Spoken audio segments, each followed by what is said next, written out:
Здравейте, звездни души! Седмична прогноза за 6 и 12 октомври. Тази седмица акцентът е върху баланса между личните желания и необходимостта от адаптация в отношенията. Емоциите могат да бъдат интензивни, а комуникацията напрегната. Важно е да си поставяте ясни граници, като същевременно запазвате гъвкавостта, за да преодолеете предизвикателствата успешно. Управлявайте емоциите си съзнателно, за да избегнете излишни конфликти и да съхраните вътрешния си мир. Овни, контролирайте импулсивността си, особено при спорове вкъщи или с близки. Преди да реагирате, поемете дълбоко дъх и обмислете думите си, за да избегнете ненужно напрежение. Телци, не се страхувайте да промените рутина, която вече не ви служи.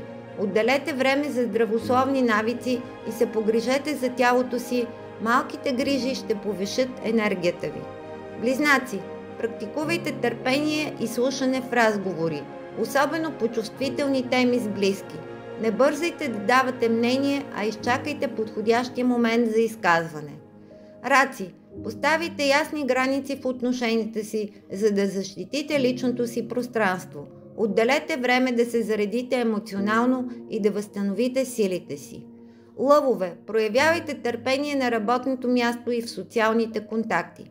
Избягвайте конфликти и избирайте дипломатичен подход при разногласия. Деви, организирайте времето и задачите си ефективно, но не забравяйте да включите паузи за себе си.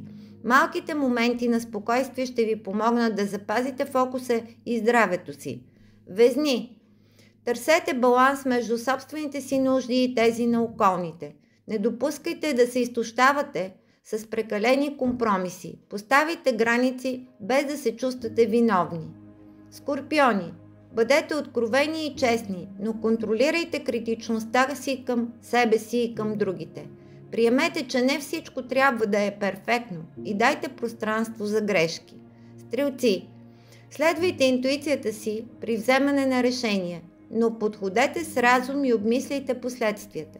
Не бързайте да поемате нови ангажименти.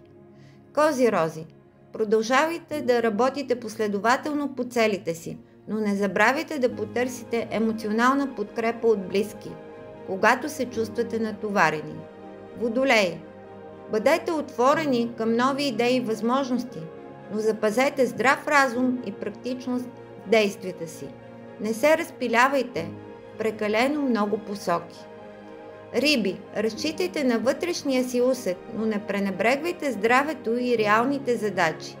Организирайте дните си така, че да намерите баланс между духовното и материалното.